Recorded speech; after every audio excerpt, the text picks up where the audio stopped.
Buenos días, espero que se encuentre muy bien, excelentemente bien. Hoy vamos a leer la carta de Filemón, vamos a estar trabajando con los versos del 8 al 16. Filemón es una carta que solamente tiene un capítulo, así que empezamos a partir del verso 8 que dice: por lo cual, aunque tengo mucha libertad en Cristo para mandarte lo que conviene, más bien te ruego por amor, siendo como soy, Pablo ya anciano y además ahora prisionero de Jesucristo. Te ruego por mi hijo Onésimo, a quien engendré en mis prisiones, el cual en otro tiempo te fue inútil, pero ahora a ti y a mí nos es útil, el cual vuelvo a enviarte. Tú pues recíbele como a mí mismo. Yo quisiera retenerle conmigo, para que en lugar tuyo me sirviese en mis prisiones por el Evangelio. Pero nada quise hacer sin tu consentimiento, para que tu favor no fuese como de necedad, sino voluntario. Porque quizá para esto se apartó de ti por algún tiempo, para que lo recibieses para siempre. Y dice el verso 16, no ya como esclavo, sino más que esclavo, como hermano amado, mayormente para mí, pero cuanto más para ti, tanto en la carne como en el Señor. Esta es una de los escritos de Pablo, uno de los que pues no se habla muy a menudo, pero sí vamos a reseñar que esta carta fue escrita por el apóstol Pablo durante el primer encarcelamiento en Roma, alrededor del año 60 a 62 después de Cristo. Y al escribir esta carta, el apóstol Pablo se encontraba, como ya lo dijimos, prisionero, junto con Timoteo, y la dirige a Filemón, un líder en la iglesia de Colosas. Todos hemos leído también la carta a los colosenses. Aquí Pablo se ocupa de dos temas básicos que podemos sacar. El primero de ellos es el perdón y el segundo es la reconciliación. Aquí el apóstol se identifica a sí mismo como una persona más allá de lo que cualquiera se podría imaginar. No saca a relucir su casta, no saca a relucir todo su personalidad como apóstol, sino que más bien, en lugar de hacer uso de esa autoridad, se identifica como un prisionero de Jesucristo, llamando a Timoteo también nuestro hermano y tratando a Filemón como colaborador y como hermano. Esta es una carta que la podemos ver de manera muy especial, porque está hablándole a su amigo, a su hermano amado, como un igual. Onésimo, ¿quién era Onésimo? Onésimo era un esclavo que se había apartado de su amo Filemón. Regresaba con esta carta que Pablo le da. Pablo le escribe la carta y se la entrega a Onésimo para que Onésimo la lleve a su amo Filemón. Y es una carta donde Pablo ruega a Filemón que reciba a Onésimo como un querido hermano, ya no como un esclavo, sino más bien como un querido hermano. Esta carta es de las más cortas, ya lo dijimos anteriormente, de las que se le atribuyen a Pablo. Consta solo de 445 palabras y tiene únicamente 25 versículos o versos. Hay un comentario muy interesante que encontré por ahí. Precisamente Martín Lutero, cuando hace la traducción de la Biblia al idioma alemán, escribe en el año 1534, señala el amor cristiano como el tema fundamental de la carta a Filemón, y así lo explica en esta introducción. Dice: esta epístola o carta nos da un ejemplo magistral y tierno del amor cristiano. Vemos cómo San Pablo toma partido por el pobre Onésimo y con su mejor habilidad defiende su causa ante su amo. Luego dice: lo que Cristo hizo por nosotros ante Dios Padre, lo hace San Pablo por Onésimo ante Filemón. Porque Cristo se despojó a sí mismo de sus derechos y logró conmover al Padre con amor y humildad. Y así el Padre descartó imponer sus derechos y su ira, y nos recibirá en su seno gracias al favor de Cristo, que defendió nuestra causa y tomó partido por nosotros completamente. Todos somos sus onésimos si creemos. Hermosa, hermosísima introducción. Creo que muy poco se puede agregar a eso, porque de esta manera aquí Lutero está diciendo básicamente lo que él reconoce como la esencia de la carta. Y bueno, aunque ya traté un poco con amplitud en los 2 domingos anteriores, acuérdense que he subido 2 predicaciones que se llaman Mercado de Esclavos 1 y Mercado de Esclavos 2. Y hablaba acerca de la esclavitud en los tiempos bíblicos, la esclavitud en el Antiguo y en el Nuevo Testamento también. Hoy no quiero volver a decir lo que ya dije, porque creo que ahí está, y cualquiera que quiera repasar sobre ese tema lo puede encontrar. Esta carta representa uno de los últimos registros acerca del tema de la esclavitud que podemos encontrar en el Nuevo Testamento. Esto sí, también lo dije, pero lo repito para que quede claro. Siento, hermanos, que al día de hoy debemos hablar de los temas centrales, sobre todo de lo que hemos extraído, de esos versículos que hemos extraído para estudio en esta mañana. O sea, del amor, del perdón, donde Filemón hace las veces de padre, quien por su amor perdona a su siervo descarriado. O por lo menos esa es la exhortación que el apóstol Pablo le hace. Como a un padre, usted debe perdonar a su siervo, quien obviamente se apartó, quien obviamente se descarrió. Y esta es la figura que nosotros vemos en nuestro Padre Dios, quien nos ha perdonado a todos nosotros a través de su Hijo Jesucristo. Recordemos que Isaías lo dice de manera muy hermosa cuando dice: todos nosotros nos descarriamos como ovejas. Todos nosotros. Está hablando no solamente del pueblo que Dios había escogido, del pueblo de Israel, sino que está hablando de la humanidad entera. Y esa es la esencia, la razón, el motivo por el cual fue necesario que tuviéramos un libertador al cual nosotros conocemos como Jesús, el Cristo, el que nos vino a redimir. Y dice en los versos 8, 9 y 10, empezando el análisis del texto que hemos leído, dice: por lo cual, aunque tengo mucha libertad en Cristo para mandarte lo que conviene, más bien te ruego por amor, siendo como soy, Pablo, ya anciano, y ahora además prisionero de Jesucristo. Te ruego por mi hijo Onésimo, a quien engendré en mis prisiones. El inicio de la petición o encargo que hace Pablo a su amigo Filemón, hermano, que también había sido producto de su predicación, del evangelismo que el apóstol Pablo había realizado en su momento, va acompañada de la posición que todo cristiano debe tener ante la vida. Cuando sabemos quiénes somos, cuando tenemos conciencia acerca de lo que somos realmente. Muchas veces yo en las predicaciones, cuando estamos en el auditorio ante la congregación, le he preguntado a los hermanos: bueno, ¿y usted qué es? ¿Usted qué es? Y yo sé que muchos se quedan por ahí pensando: bueno, yo soy ingeniero, yo soy médico, yo soy abogado, el otro dice yo soy comerciante, la otra dice yo soy ama de casa. Y no, realmente eso no es lo que somos, eso es a lo que nos dedicamos. Pero ¿qué somos realmente? Somos hijos de Dios, y esto no se nos debe olvidar.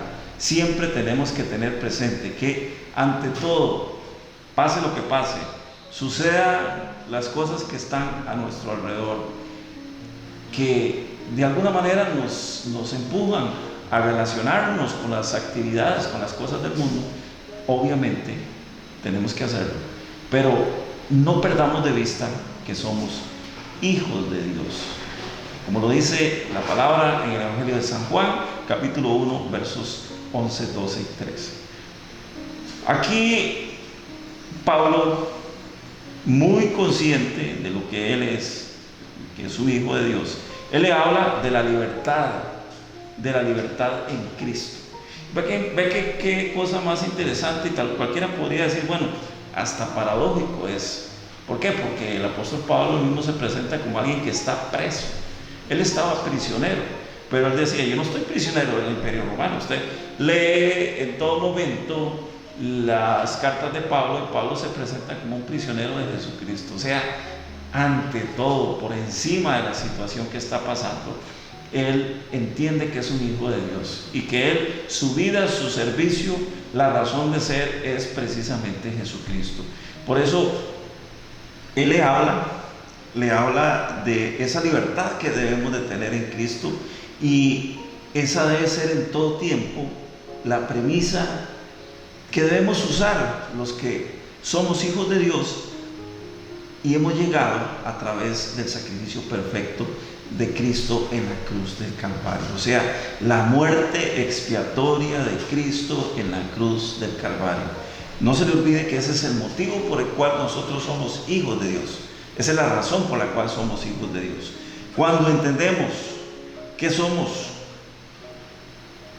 cristianos, nos damos cuenta que somos cristianos y nos comportamos como tales. Esto es algo también trascendental, porque la mayoría de las veces dice, ay, sí, yo soy cristiano, sí, ahora soy cristiano, pero el problema es que no se comportan como verdaderos cristianos.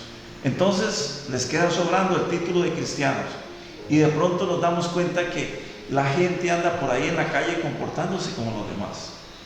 Y ahí viene la pregunta, ¿somos realmente cristianos o qué somos? ¿Cuál es nuestra posición precisamente dentro del reino de Dios? Cuando entendemos esto, hemos entendido que tenemos acceso al nuevo nacimiento. Hemos tenido ya acceso a ese nuevo nacimiento, la nueva vida que nos da Cristo. Entonces, ahí sí, tenemos la libertad para cualquier requerimiento que tengamos hacia las demás personas, como lo hace el apóstol Pablo. Él lo escribe también en el libro de Gálatas, capítulo 3, verso 28, cuando dice precisamente refiriéndose acerca de esto.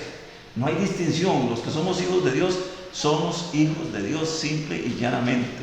Dice Gálatas 3:28, ya no hay judío ni griego, no hay esclavo ni libre, no hay varón ni mujer, porque todos vosotros sois uno en Cristo. Aquí deja totalmente clara su posición y su conocimiento acerca del reino de Dios. Él está apelando a la unidad del cuerpo de Cristo para pedirle a su amigo, a su hermano, a su discípulo un gran favor. Y va precisamente no con exceso de títulos, no con supremacía de ninguna especie, sino que más bien llega ante su discípulo presentándose como alguien que es igual, no como alguien que tiene autoridad, y como tiene autoridad puede exigir. Pablo no utiliza ese concepto en ningún momento. Él más bien se presenta como un igual que necesita ser escuchados. Y esto es importantísimo cuando nosotros somos hijos de Dios y vamos a hablarle a los demás hijos de Dios. Somos un igual ante los demás iguales, y necesitamos ser escuchados, o necesitamos presentar nuestra petición, o en algún momento, cuando nos la requieran, también hacer uso de nuestro derecho a opinar. Nosotros, como hijos de Dios, hermanos, debemos tener muy claro que nuestro acceso a las demás personas es, o siempre debe ser en una relación de igual a igual. O sea, no hay origen geográfico, no hay condición no hay género. Nuestra mirada siempre debe estar fijada en el cielo y vernos como hijos de Dios nada más. Esto es un concepto muy importante que lo hemos desarrollado también en la palabra de Dios. ¿Por qué? Porque nosotros somos ciudadanos del cielo y estamos aquí en la tierra precisamente de tránsito, de paso. Por eso es que la palabra nos dice que somos peregrinos y extranjeros. Peregrinos y extranjeros aquí en la tierra. O sea, nunca debemos tener nuestra vista fija en las circunstancias ni en las situaciones. Recordemos que el salmista nos dice en el Salmo 121 esto de una manera muy hermosa cuando se hace una pregunta. Dice: alzaré mis ojos a los montes, y se pregunta: ¿de dónde vendrá mi socorro? O sea, si yo veo a lo que está a mi alrededor y pienso que iba a venir mi socorro, estoy equivocado. Dice realmente, cuando él entiende, dice: mi socorro viene de Jehová, que hizo los cielos y la tierra. Hermoso, ¿verdad? Hermoso. Ahí nos queda absolutamente claro que nosotros somos peregrinos y extranjeros y que nuestra mirada no debe estar fija en nada que tenga que ver con la existencia terrenal. Nuestra mirada tiene que estar fija precisamente en el Señor, en el cielo, donde está la respuesta a todas nuestras interrogantes, a todas nuestras necesidades. El único que es superior a todos nosotros es Cristo. Eso lo tenemos absolutamente claro. Y su ejemplo lo tenemos en que al momento de venir a la tierra, en el momento que Cristo vino a la tierra a dar su vida en rescate por la humanidad entera, renunció temporalmente a su condición de ser supremo y se convirtió en un ser humano igual a cualquiera de nosotros. Filipenses capítulo 2 versos 5 al 8 nos aclara esto. Dice, precisamente el apóstol Pablo también dice: haya pues en vosotros este sentir que hubo también en Cristo Jesús. Verso 6: el cual, siendo en forma de Dios, no estimó el ser igual a Dios como cosa a que aferrarse. Verso 7: sino que se despojó a sí mismo, tomando forma de siervo, hecho semejante a los hombres. Y finalmente en el verso 8 dice: y estando en la condición de hombre, se humilló a sí mismo, haciéndose obediente hasta la muerte y muerte de cruz. No fue cualquier cosa lo que Cristo hizo. En su obediencia, en su deseo por salvar a la humanidad, Él, dice la palabra, se humilló a sí mismo. O sea, dejó su trono, dejó su comodidad, si lo podemos ver como una comodidad, todo lo que estaba haciendo, todo lo que estaba pasando allá en el cielo, y se vino a la tierra a sufrir, a padecer, a ser humillado, a ser despreciado, como dice Isaías: despreciado y humillado, varón de dolores, a convertirse en un siervo, un esclavo, como lo dice la misma palabra. ¿Por qué? Porque Jesús fue vendido al final como un esclavo. Pagaron por él sus enemigos 30 piezas de plata. Eso fue lo que pagaron por él. O sea, fue vendido como un esclavo. Fue llevado a la muerte, a la cruz, donde fue desnudado como se desnudaban a los esclavos para ser exhibido. Y él todo eso lo soportó precisamente por amor a usted y por amor a mí, para que usted y yo tengamos acceso al trono, para que usted y yo podamos un día desfilar en ese hermoso momento que nos relata el libro de Apocalipsis, cuando dice que todos desfilaremos hacia la patria celestial y llegaremos a la presencia de Dios y estaremos presentes en ese lugar hermoso que se conoce como las bodas del Cordero. Yo no sé usted, pero cada vez que hago reflexión sobre este tema me emociona montones y desearía que eso sea ya, desearía que este momento sea ya. Sin embargo, el tiempo es de Dios y tenemos que esperar el momento en que el Señor así lo quiera, así lo decida. Jesús, hermanos, es el mejor ejemplo, el máximo ejemplo el único ejemplo de humildad que debemos nosotros seguir como hijos de Dios. Por eso es importante entender que nosotros tenemos que poner los ojos en Jesús, única y exclusivamente en Jesús.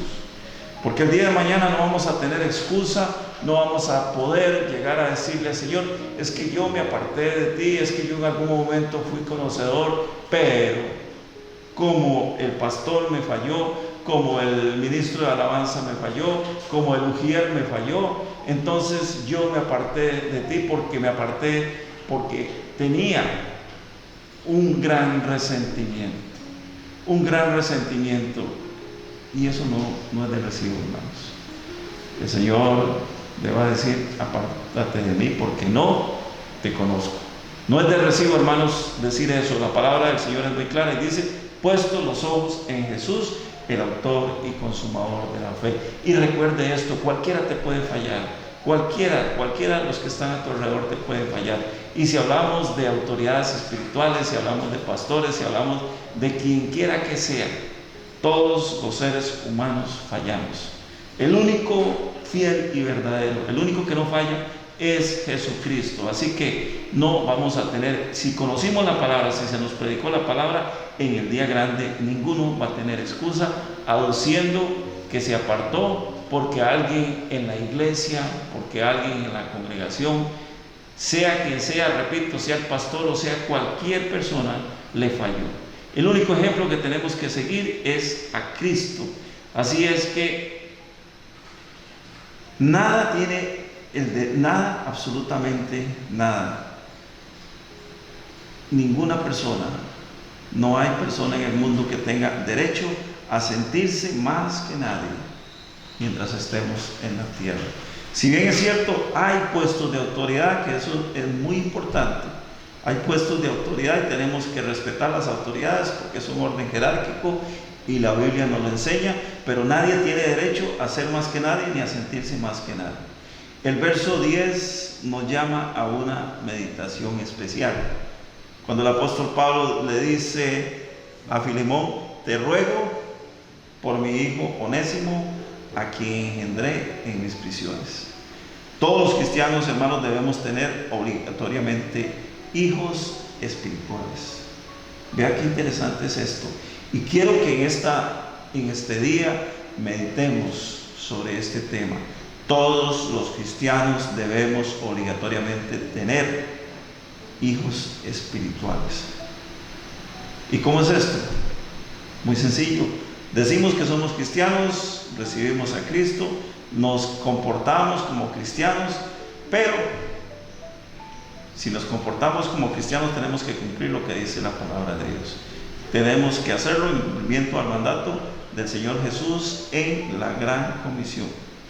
Cuando nos manda que vayamos y hagamos discípulos y los bauticemos en el nombre del Padre, del Hijo y del Espíritu Santo. La palabra del Señor nos enseña a que nosotros, como hijos de Dios, debemos llevar el Evangelio a toda criatura. Esa es la razón por la cual todavía la iglesia está en la tierra. Esa es la razón por la cual todavía Cristo no ha venido a llevarse a su iglesia. Hay una cosecha que recoger. El mismo Jesús lo dijo: a la verdad, la mies es mucha y los obreros son pocos. Usted y yo somos obreros, por eso Él nos dejó esa gran comisión, para que vayamos a las naciones. Y las naciones no son los países vecinos ni los países de África como la gente se imagina. A veces la gente dice: ay, es que yo no puedo ir a misionar porque no tengo plata para ir a África. No, ahí a la par está su vecino. En su trabajo usted tiene un compañero de trabajo. En sus estudios usted tiene un compañero de estudio que está necesitando que se le predique la palabra de Dios. El apóstol Pablo dice: te ruego por mi hijo Onésimo, a quien engendré en mis prisiones.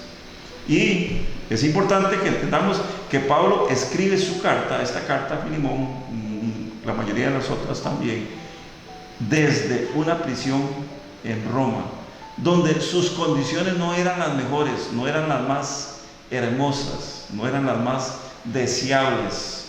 Él no estaba en una suite sentado frente a una computadora, ni tenía aire acondicionado en su cuarto, ni tenía servicio de comidas cada vez que lo quisiera. Él estaba preso, estaba prisionero en una prisión con las condiciones más inhumanas que nos podamos imaginar.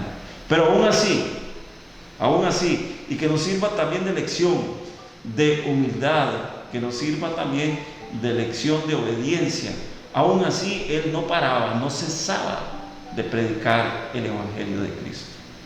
Nosotros estamos libres, andamos por las calles, caminamos por las calles y paradójicamente desperdiciamos nuestra vida sin predicar el Evangelio de Cristo, sin predicar el Evangelio de nuestro Señor. Esto es algo que nos debe llamar poderosamente la atención y que debemos someterlo a meditación constante. ¿Qué estamos haciendo, hermanos, con la gran comisión? ¿Qué estamos haciendo con el llamado que nos hizo Cristo? Ahora bien, el verso 11 también tiene algo que nos debe poner alerta. Dice el verso 11: el cual en otro tiempo te fue inútil, pero ahora a ti y a mí nos es útil. Este verso, hermanos, aunque se refiera a una situación particular, sea el caso de Onésimo y el caso de Filemón, o a la conversión de Onésimo, en realidad es algo que nos atañe a todos nosotros. Sin Cristo todos somos inútiles. Sin Cristo todos somos inútiles. No servimos para nada, absolutamente para nada. ¿Por qué? Porque estamos destinados, sin Cristo estamos destinados a la condenación, estamos destinados al fuego eterno del infierno. Pero ahora en Cristo, y esto es lo que tenemos que entender, ahora en Cristo somos útiles, somos nuevas criaturas, somos piezas valiosas en las manos de Dios. Posteriormente, siguiendo la carta, Pablo exhorta a Filemón para que reciba a su esclavo. Él lo que le está diciendo es que reciba a su esclavo, eso es lo que le está diciendo. Reciba a Onésimo. Onésimo seguía siendo esclavo de Filemón. Recuerde que en las dos predicaciones anteriores hablamos acerca de la esclavitud en los tiempos en que se escribía la Biblia, bueno, y aún antes de que la Biblia se escribiera, la esclavitud existió en los tiempos bíblicos. Pero también aquí el apóstol Pablo habla de la utilidad que como hombre tiene. Como hombre tiene este hombre que era esclavo llamado Onésimo. Probablemente Onésimo tenía características especiales, era un tipo dócil, muy abocado al servicio, muy deseoso de estar a las órdenes de su amo.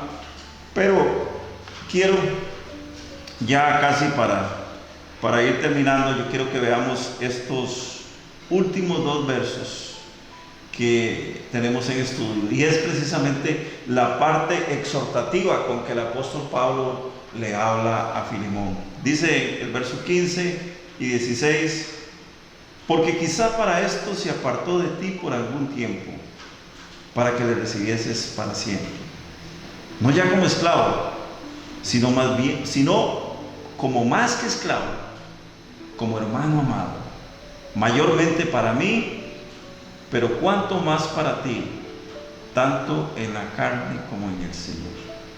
Importante, porque a veces nosotros separamos las relaciones con la gente, y una cosa, decimos una cosa es lo espiritual y otra cosa es lo carnal, otra cosa son nuestras relaciones carnales, lo que vemos todos los días en la calle, y eso no debe ser así.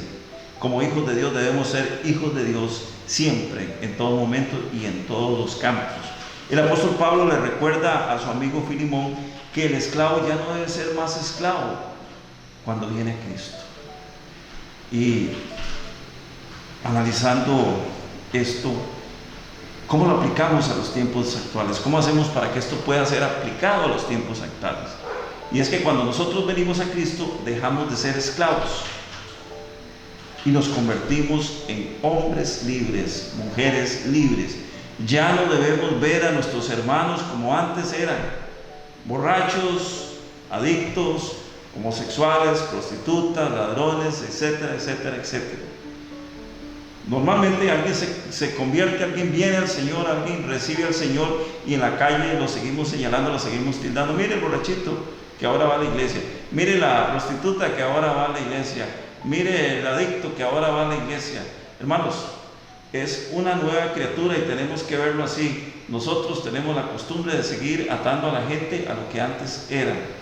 Antes éramos esclavos, ahora somos libres. Debemos recordar que nuestra gloriosa vida en Cristo nos ha hecho libres. Libres, ahora somos libres, como dice la canción, una canción muy hermosa que dice: ahora soy libre, libre porque Cristo me salvó, porque Cristo me liberó.